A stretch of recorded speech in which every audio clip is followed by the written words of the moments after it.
Gab, pourquoi est-ce que quiconque devrait écouter deux mecs blancs, cis, sur la question de la libération des personnes trans? Oui, deux réponses, deux points. Un, d'abord et avant tout, on est marxiste. Et le mouvement trans, en ce moment, plus que jamais, a besoin de réponses marxistes pour avancer. Deuxièmement, l'analyse que vous allez entendre ici, vous n'allez pas l'entendre nulle part ailleurs, garantie 100%, ou sinon, si vous trouvez les mêmes analyses qu'on fait, on va faire une autocritique maoïste, c'est 100% garanti. Ouais, mettez-les dans les commentaires, évidemment. Donc, bonjour à tous, c'est un nouvel épisode de Communiste en tabarnak. Donc, moi, c'est Vincent. Moi, c'est Gab. Et puis, aujourd'hui, on s'attaque à la question de la libération des personnes trans et à Oui, pourquoi le cadre marxiste est essentiel pour avancer ce mouvement. On voulait commencer direct avec adresser l'éléphant dans la pièce. Donc, ça, c'est exact. fait. Euh, c'est le mois de la Pride. Et on voulait consacrer un peu de temps à discuter de la question de la libération des personnes trans. Ouais. C'est une question extrêmement controversée dans la société. Le mouvement des personnes trans fait l'objet d'attaques réactionnaires absolument massives depuis des années. Et le mouvement se retrouve dans plusieurs pays très isolés, sur la défensive. Euh, je sais pas. Puis dans la gauche marxiste, il y a pas. Peut-être tu veux décrire un peu qu'est-ce qui s'écrit, qu'est-ce qui se dit, ou quel est un peu l'état du mouvement actuellement? Ouais. Ben, le mouvement, je pense que la situation est difficile. Je pense partout. Je pense pas qu'il y a vraiment de pays où ça va particulièrement bien Mm. pour le mouvement trans. Au niveau de la gauche marxiste, t'as un spectre. Tu sais, d'un côté, t'as beaucoup de groupes marxistes qui sont carrément contre le mouvement trans. Tu sais, qui Mhm. pensent que c'est une déviation petite bourgeoise, tu sais, que c'est contre le matérialisme, etc. Donc ça, c'est quand même une partie importante du mouvement. Tu as une partie du mouvement marxiste qui dit plus ou moins rien sur la question. Puis après ça, je pense que tu as ceux qui sont pro-trans, mais souvent leur réponse politique, leur analyse de la question reste assez superficielle. Tu sais, c'est juste un peu comme rajouter un peu de verbiage marxiste à l'analyse dominante. Donc, c'est pas vraiment une position marxiste indépendante sur la question. Mhm. Donc, je pense que c'est ici qu'on peut vraiment offrir une perspective qui est assez différente de ce qu'on entend ailleurs. Mhm. Mhm. Tu es l'auteur d'un article qui a été d'abord publié en anglais, traduit dans Spartacus en français. La question de la libération des trans, trahison libérale, réponse marxiste. On va le mettre dans la description en lien. Donc, beaucoup de ce qu'on va discuter est basé en partie sur le travail que tu as fait sur cette question-là. Euh, Peut-être tu peux juste commencer par expliquer un peu euh, contre justement ces soi-disant communistes, ces soi-disant marxistes qui utilisent le marxisme pour dire ah oui, que les personnes trans, ça n'existe pas, c'est une déviation. C'est quoi une approche correcte et communiste par rapport aux personnes trans puis à la libération des personnes trans? Ouais. Ouais, écoute, je pense un bon point de départ, une bonne question pour commencer à s'orienter. Euh, il y a beaucoup de débats très polarisés sur des définitions, sur des concepts, tout ça dans ce débat, cette question. Je pense qu'il faut commencer un peu par un point de départ de base. C'est quoi le but du mouvement trans? Le but du mouvement trans en général, ou LGBTQ+, en général, c'est simplement que les gens trans puissent vivre leur vie, qu'ils puissent être acceptés socialement de la manière qu'ils veulent le vivre. C'est ça, au Mhm, fond, c'est ça le but. Et mhm, tout le spectre anti-trans, c'est au fond, là, derrière toutes les théories, tous les débats, ils pensent que c'est nocif à la société. C'est que les gens, que, que, que, que les gens puissent être trans, que les gens, tu sais, il y ouais. a un spectre, là, mais au fond, Changer de c'est ça genre le, essentiellement, passer d'un genre à un autre et être intégré socialement dans le genre qu'ils choisissent en fait. Ils pensent que ça exactement. c'est nocif. Ça devrait être plus difficile. Tu sais. Et donc, Mhm, nous, dans ce débat-là, en tant que communistes, tu sais, nous, on est pour l'émancipation de la société humaine.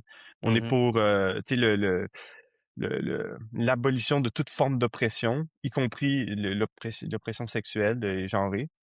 mhm, Et donc, évidemment, pour nous, on a un côté clair du côté du mouvement trans. Ça, mhm, c'est un peu l'ABC si t'es marxiste. mhm. Ceci dit, où on se distingue du mouvement en général, c'est par les méthodes et la stratégie de lutte que nous on propose pour faire avancer ce mouvement. Mmh. beaucoup des principes un peu, théoriques et politiques du mouvement sont un peu, sont basés sur des théories libérales sociales. C'est et donc nous, on approche la question trans à travers le prisme de la lutte de classe et les méthodes pour faire avancer cette lutte par les méthodes de la lutte de classe. Bon, Mmh. souvent, ces 2 choses-là sont mis, tu sais, en contraposition. Tu sais, si tu pour la lutte de classe, ben, il faut pas trop que tu parles de la question trans. Si tu pour, la libération du mouvement des gens trans, bon, tu sais, c'est un peu distinct de la lutte de classe. Mais De nous, lutte de on pense que classe. les 2 choses doivent aller vraiment ensemble, main dans la main. Mmh. Mmh. Puis je pense de ce dont on va parler aussi, c'est où on se distingue, c'est aussi notre vision de la société en général et du mouvement trans particulièrement et c'est vraiment basé dans le matérialisme dialectique où on rejette quand même certaines formes d'idéalisme qu'on retrouve quand même dans le Oui, mouvement trans que, tu sais, on peut pas se le cacher là, mais on se le cachera ouais. pas. On passera à travers tout ça. Oui, mais je pense Ouais. que le point important à faire ici, c'est que beaucoup comme j'ai déjà dit, tu sais, beaucoup des marxistes utilisent le matérialisme pour un Mmh. matérialisme vraiment rigide et dogmatique pour en fait Mmh. dire, tu sais, rejeter toute la question, tu sais, de rejeter tout le Ouais. mouvement de libération.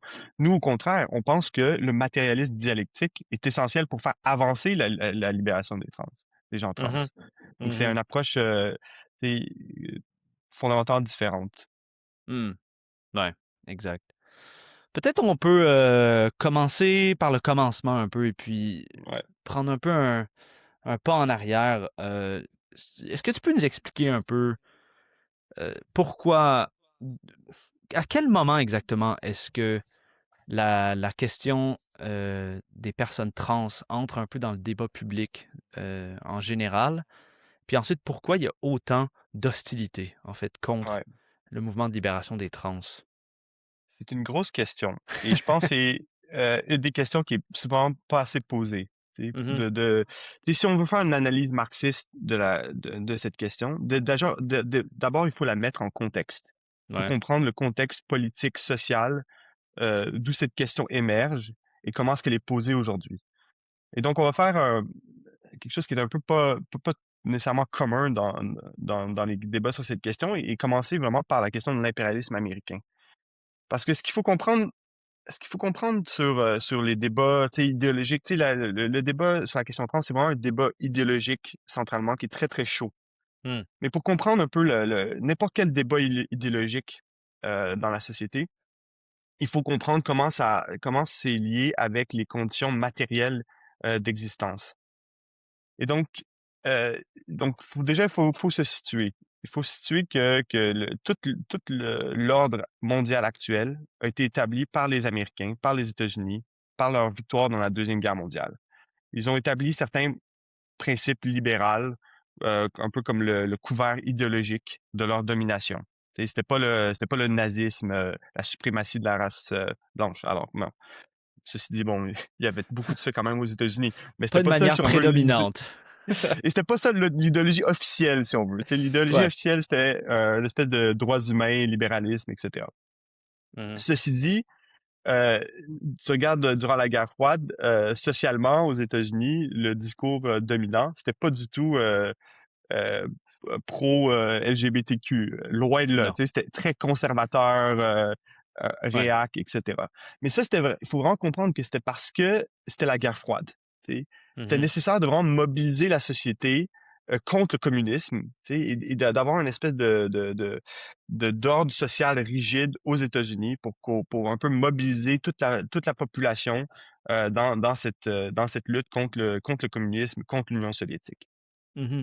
Tu parles Euh, entre autres de l'hostilité contre le mouvement gay en particulier. À cette époque, mettons dans exactement. les années 70 qui commence et puis qui tu sais, la lutte pour que les gays soient reconnus dans la société et c'est une lutte à ce moment-là, aujourd'hui quand on pense, au mouvement des gays, c'est assez mainstream franchement, c'est assez reconnu, mais à cette époque, dans les années 70-80, c'est vraiment la pride, c'est vraiment des batailles en fait dans les rues, Ouais, des gays contre et leurs alliés contre, ouais, des réacs en fait qui veulent les tabasser, ouais, donc c'est vraiment une lutte ouais, très pareil, chaude à ce moment-là.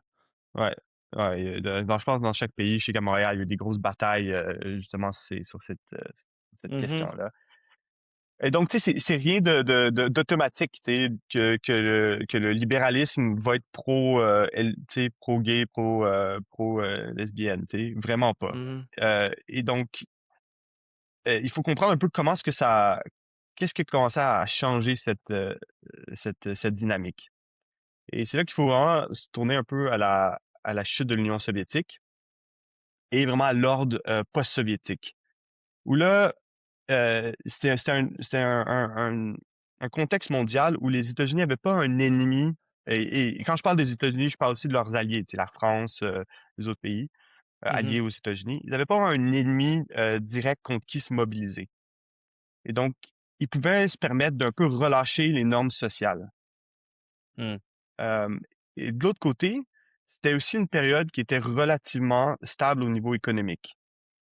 Et donc, les tensions sociales étaient moins, si on veut, aiguës. Tu avais moins besoin de tu sais, cette structure rigide pour vraiment contrôler la population. mhm, mhm, Euh, mais même là, si on regarde comme les premières années de la période post-soviétique, encore une fois, c'était pas comme tu sais, ça a pris beaucoup de temps avant que avant d'avoir des réformes comme la légalisation du mariage homosexuel. ouais. Tu sais. Ouais, c'est ça, Et c'était assez des années 90, c'était pas non plus bon, ça non, commençait tranquillement, mais c'était très hostile pour les homosexuels. On parle même pas des trans, hein, des personnes trans à ce moment-là, hein. ouais, C'est même pas dans le débat public.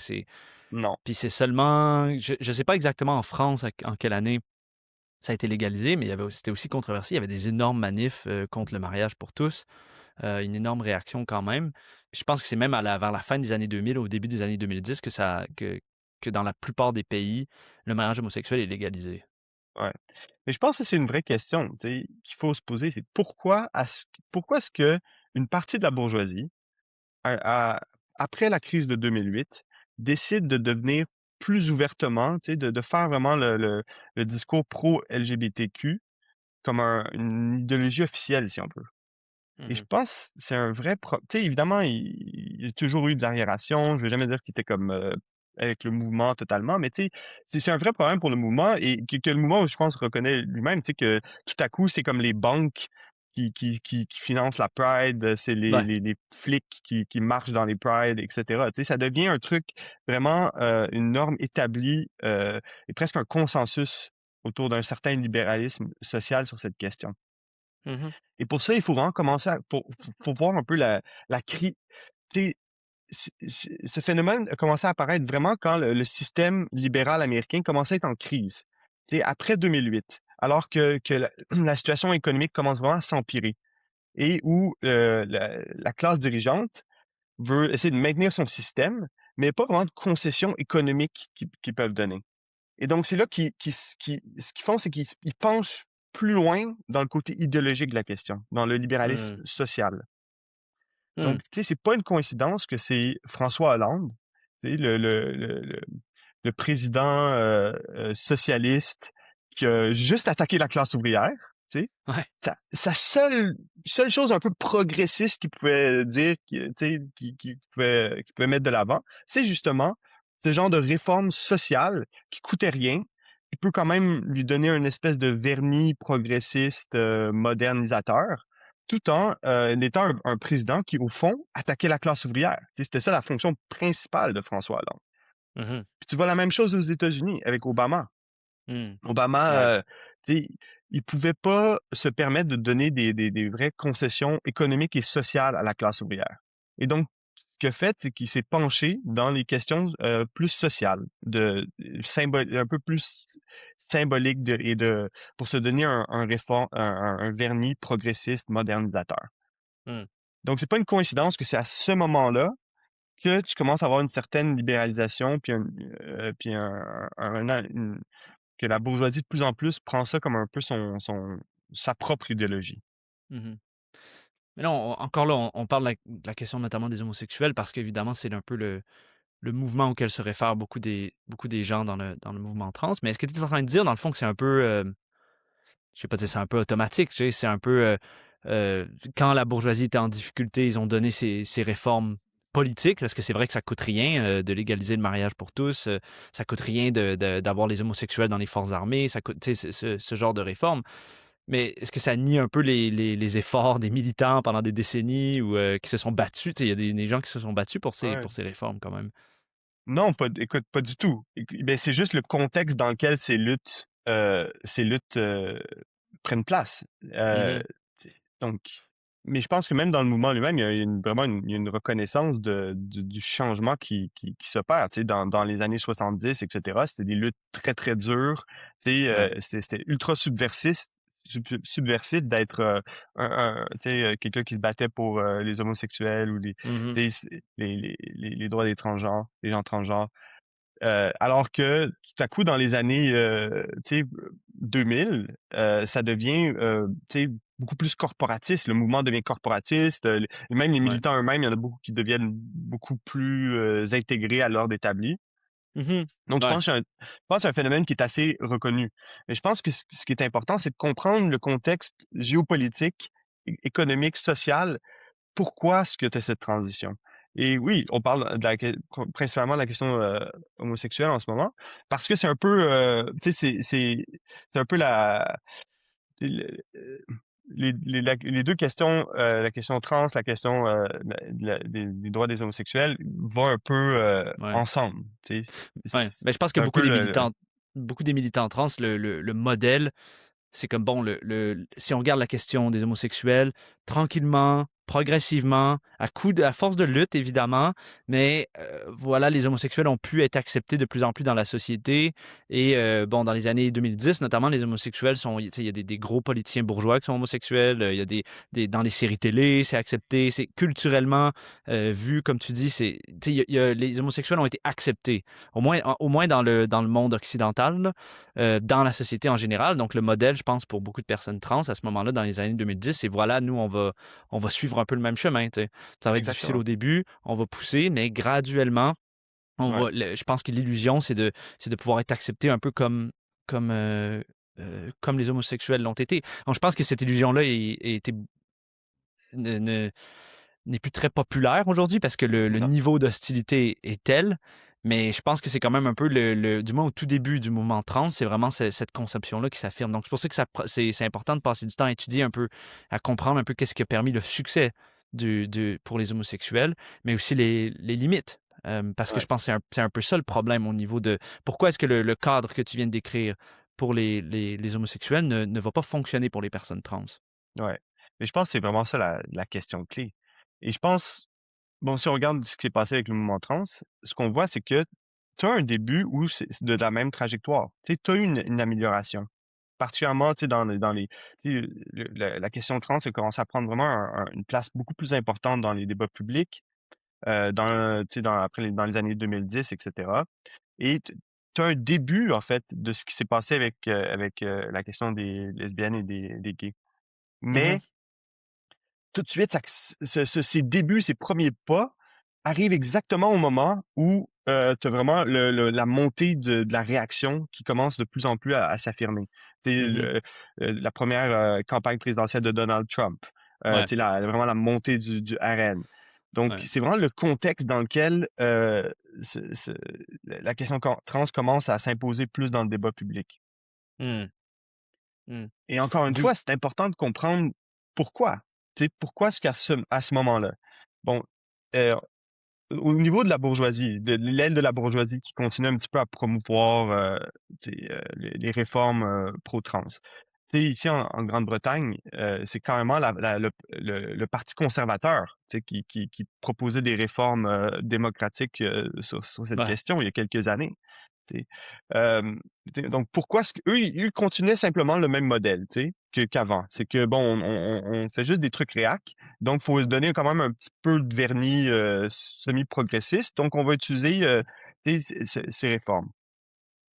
Mais en même temps, tu as un vrai vent de réaction qui a comme source, comme origine, vraiment l'ordre libéral qui commence à vraiment arriver à ses vraies limites structurelles Hmm, où tu as une partie de la bourgeoisie même qui commence à se dire: «Ça marche plus pour nous, il faut radicalement changer de modèle» et tu aussi t'as une grande partie de la classe ouvrière qui, qui aussi n'en peut plus du statu quo, qui veulent un changement radical. Et quand ils regardent un peu l'ordre établi des dernières décennies, ils associent euh, libéralisme social et économique, un peu comme un tout, avec le statu quo.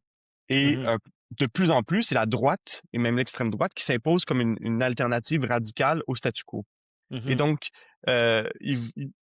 beaucoup des couches de gens dans les couches populaires associent faussement cette question des droits des gens trans, etc., avec la défense du statu quo.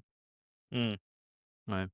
Et donc c'est pour ça que la question des personnes trans ou l'idéologie anti-trans joue un rôle si important dans la vague de réaction ou pas tout à fait.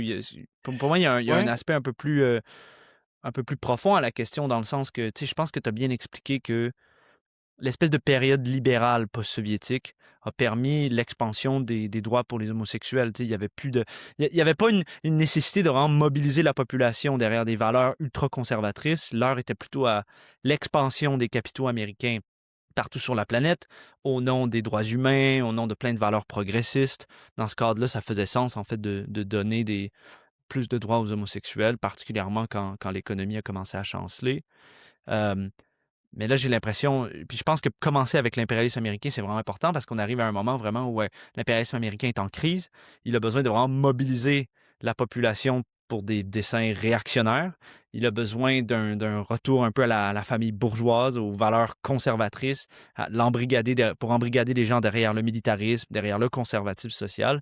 Et la question de la libération des personnes trans dans ce contexte-là est vraiment un problème, en fait, est vraiment un obstacle dans cette voie-là. Et puis, en fait, quant à moi, la question des homosexuels aussi va devenir un obstacle aussi. Puis même la question des femmes, que les femmes puissent ouais, avoir un emploi, avoir une indépendance financière de la famille, etc. Donc, c'est l'offensive contre les trans, c'est vraiment la première ligne à frapper contre à peu près beaucoup des droits et des libéralisations qu'il y a eu ouais, dans les dernières 30 ans. ouais. Je pense qu'un aspect de la question qu'on n'a pas exactement expliqué, c'est pourquoi est-ce que la question de trans en tant que telle est Ouais, tellement un point de bataille ouais, tu sais, fort, central. Ce qu'il faut comprendre, c'est qu'au niveau du libéralisme euh, préexistant, c'est le plus loin qu'ils sont allés. Le plus loin qu'ils sont allés, c'était le point mm, d'extension maximale du libéralisme social de la période post-soviétique. mm, Mais ça s'est fait dans un contexte où la position économique et aussi politique tu sais, de l'aile libérale progressiste de la bourgeoisie était la plus exposée. Et au niveau des forces réactionnaires, ils ont identifié la question trans comme aussi le point le plus faible, c'est le point le plus facile d'attaque, un point vraiment pivot pour faire avancer mm, leurs idées réactionnaires. Et justement, à cause de la position faible de la bourgeoisie libérale, c'est aussi la première question sur laquelle ils sont totalement prêts à capituler. mm, Et je pense que c'est un point assez fondamental, c'est que tu as eu un changement assez radical dans ce que, si on veut, le centre bourgeois dit sur la question trans. Il y a, tu sais, le Parti travailliste en ouais, Grande-Bretagne, il y a quelques années, tu sais, c'était les champions de la cause LGBTQ+. Tu sais. mhm, Maintenant, ils sont carrément en train de faire des attaques ultra-réactionnaires à tous ouais, les niveaux. ouais. Mais donc, Même c'est chose quoi pour les ce change? démocrates. Les Exact, démocrates aux exact. États-Unis, c'est pareil, hein. Mhm, Puis ils veulent plus du tout toucher cette question. C'est pour ça que nous, mhm, on parle vraiment tu sais, de la trahison des libéraux sur cette question. C'est les forces progressistes qui ont, pour leurs propres intérêts, poussé de mhm, l'avant un peu cette question, sont les ouais, premiers à décamper en face de la réaction. Et la réaction, eux, ils sentent justement cette faiblesse sur cette question-là, parce que ça touche vraiment des questions sociales de fond, tu sais, tu sais, il y a aussi cette réalité que fondamentalement, tu sais, la libération trans est pas compatible avec le capitalisme. Et c'est très, très, tu sais, dès que tu pousses un petit peu la question, ça devient assez évident.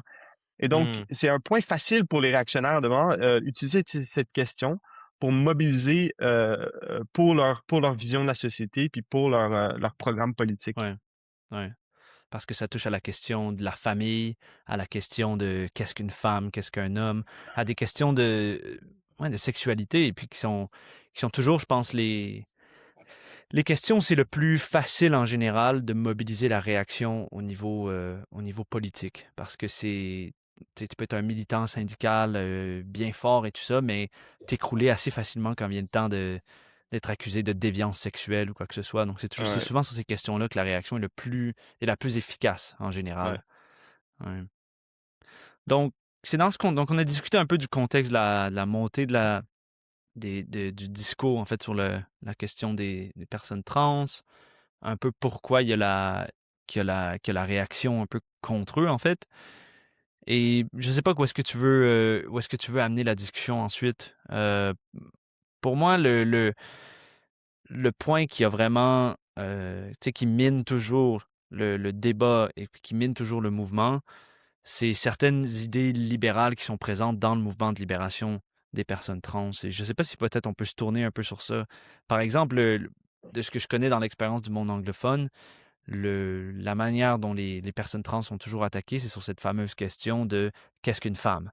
ouais. Et, et toute réponse qui n'est pas oui, une femme a tu sais, un certain nombre d'organes génitaux, etc., est perçue comme totalement ridicule, totalement risible, totalement délirante même.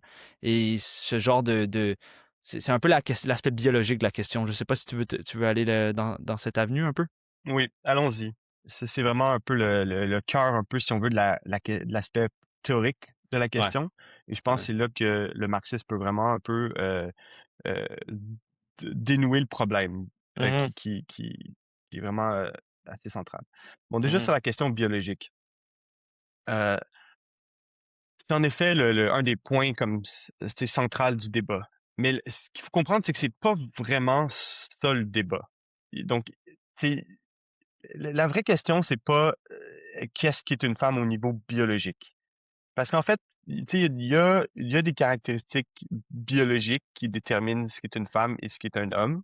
Tu sais, mhm, et même au niveau de beaucoup dans le mouvement trans, c'est pas vraiment ça qui est controversé en tant que tel. mhm, C'est la question qui est controversée, c'est qu'est-ce qu'une femme au niveau social? Tu sais, mhm, c'est quoi ce que les réacs font, c'est qu'ils associent biologie égale rôle social, tu sais, un à un. Mais mhm, en fait, si tu regardes l'histoire de l'humanité, la biologie ne détermine en aucun cas c'est quoi le rôle social d'une femme. Donc, quand tu poses la question qu'est-ce qui est une femme, il y a une grosse différence entre, si on veut, le niveau anatomique de la chose, tu sais, bon, il y a une réponse scientifique que tu peux faire de ça, et le rôle social, qu'est-ce qui est reconnu socialement comme mhm, étant une femme, et c'est quoi les rôles qui sont associés culturellement, socialement avec être une femme. mhm. Donc, il faut un peu faire la part des choses entre cet aspect biologique de la question et l'aspect social de la question. Si je peux juste faire un peu l'avocat du diable, tu sais, quelqu'un pourrait répondre à ce que tu viens de dire en disant, ben, check, genre, oui, le rôle social des femmes change en société, mais depuis le début de l'histoire de l'humanité, les femmes portent les enfants et tu sais, accouchent des enfants. Tu sais, les hommes ne peuvent pas faire ça. Donc, il y a une différence biologique fondamentale ici qui détermine beaucoup aussi des fonctions de la femme, non? Comme quelqu'un pourrait répondre ça, puis, et de dire alors, c'est pas possible pour un homme de faire une transition à devenir une femme, dans le sens que tu pourras jamais avoir d'enfant. Genre, ça peut pas être un argument qui peut être utilisé justement en mobilisant la biologie. Oui, c'est certainement un argument, mais c'est pas un bon argument. Non, Euh, je sais, je fais l'avocat du oui, diable, comme je dis. je sais. Mais écoute, c'est vrai, et oui, d'accord. Mais en fait, le saut qui est fait, c'est entre, OK, c'est fait biologique et la question de la transition sociale. Puis toute la question trans, c'est justement cette question de la transition sociale. Est-ce que quelqu'un peut transitionner socialement et être accepté socialement dans un autre genre?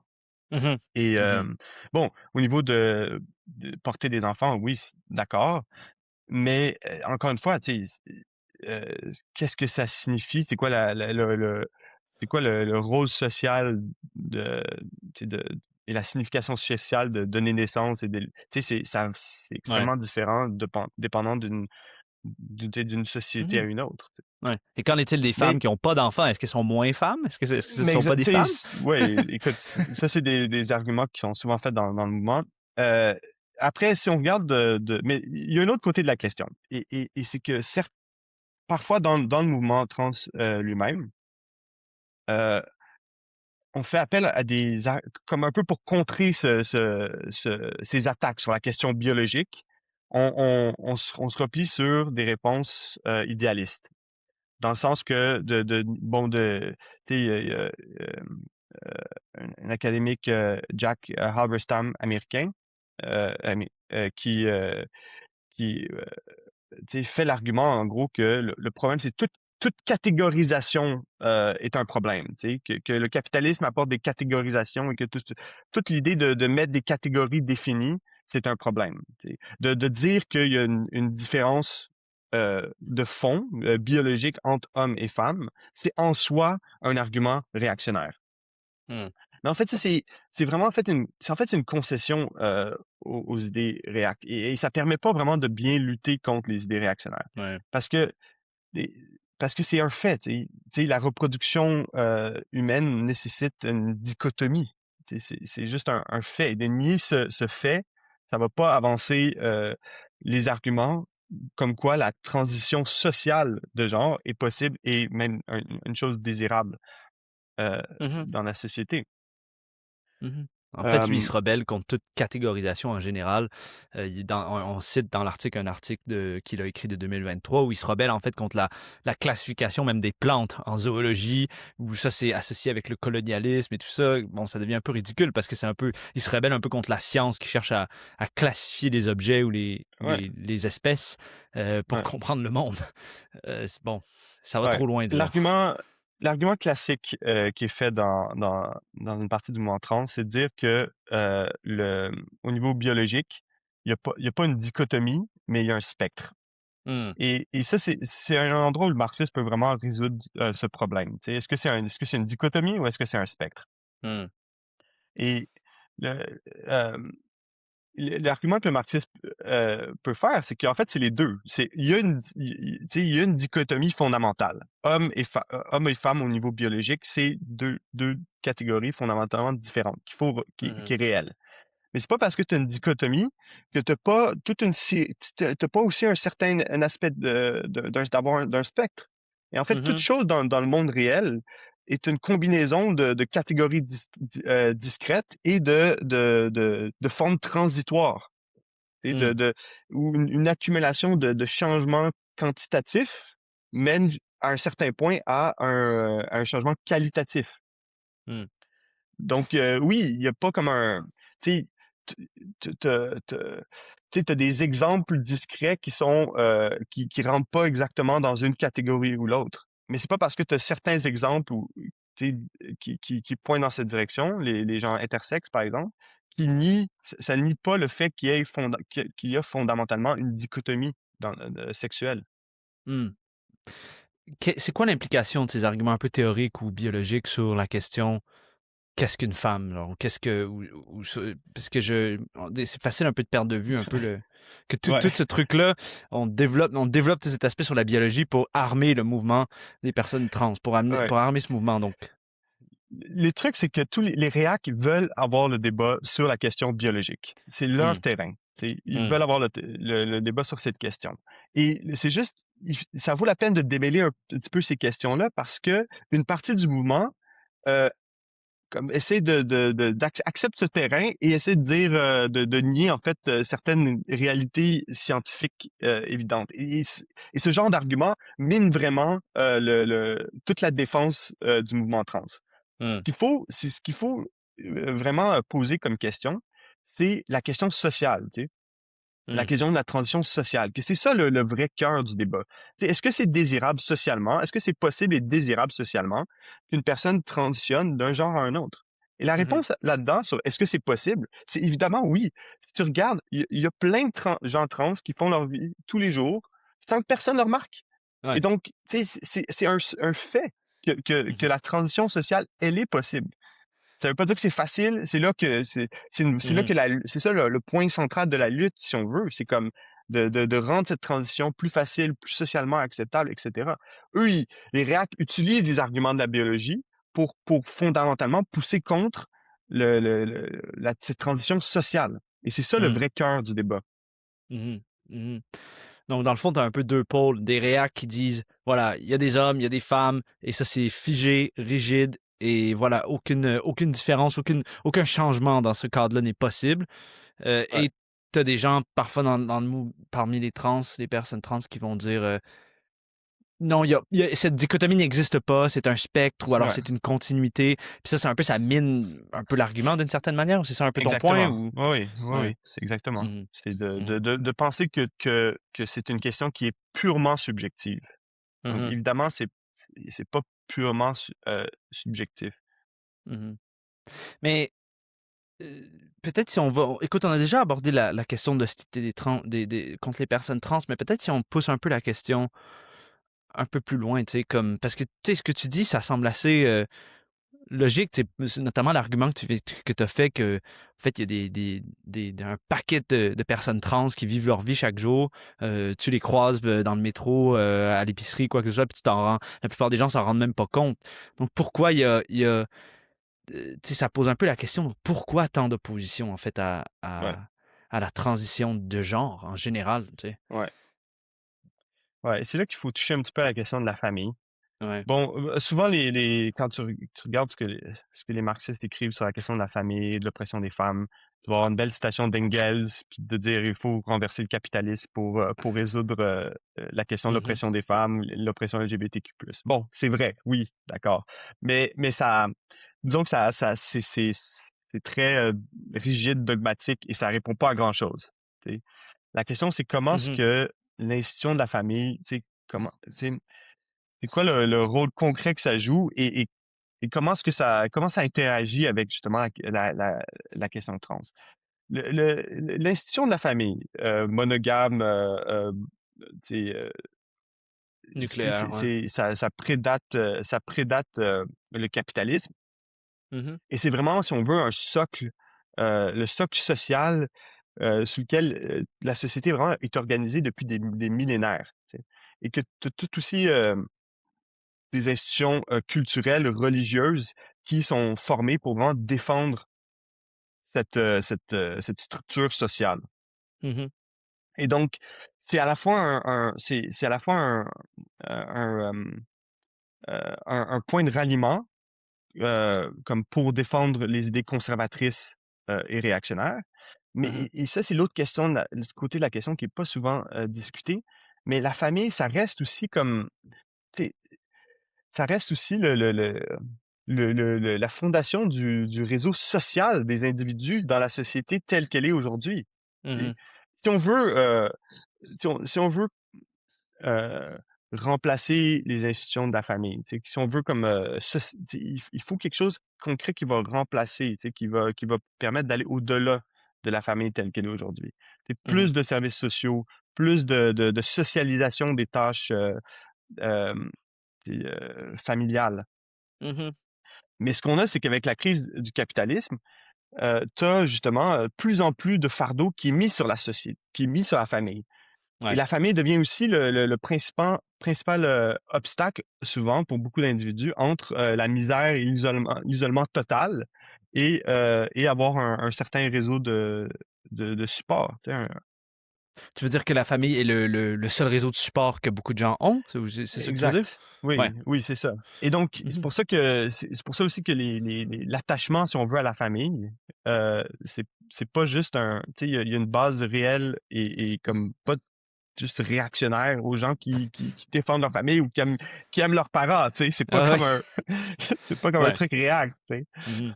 Euh, ouais, Mais ça reste que la fonction sociale est de reproduire la prochaine génération, de transmettre un ouais, peu le conformisme, socialiser les individus pour le meilleur ouais, et pour le pire. Et puis c'est vrai que le développement, mettons, de réseaux de garderies, de services de santé publique, de services de soins, de fin de vie, sont des trucs progressistes parce qu'ils enlèvent justement ce poids-là des mains de la famille. Et puis c'est vrai que l'austérité, les coupes et la crise économique en général, l'objectif des capitalistes, c'est toujours de renvoyer ces choses-là dans la famille et notamment sur les épaules des femmes en particulier. Ouais, ouais. Hem, Donc, si on fait le lien maintenant avec la question ouais. de la libération des trans, c'est que tu sais, la transition de genre, ça vient tout de suite choquer toutes les sensibilités conservatrices tu sais, qui datent depuis des millénaires, qui sont tu sais, de toutes les institutions religieuses que toutes les institutions religieuses défendent. Et donc, il y a clairement une opposition entre tu sais, entre ces deux choses-là. Mais Mmh. le problème, c'est que ce backlash réactionnaire est vraiment ancré dans une institution sociale, dans l'institution Mmh. de la famille. C'est pas juste des idées dans la tête des gens qui flottent, mais c'est vraiment ancré dans une institution sociale. On peut pas juste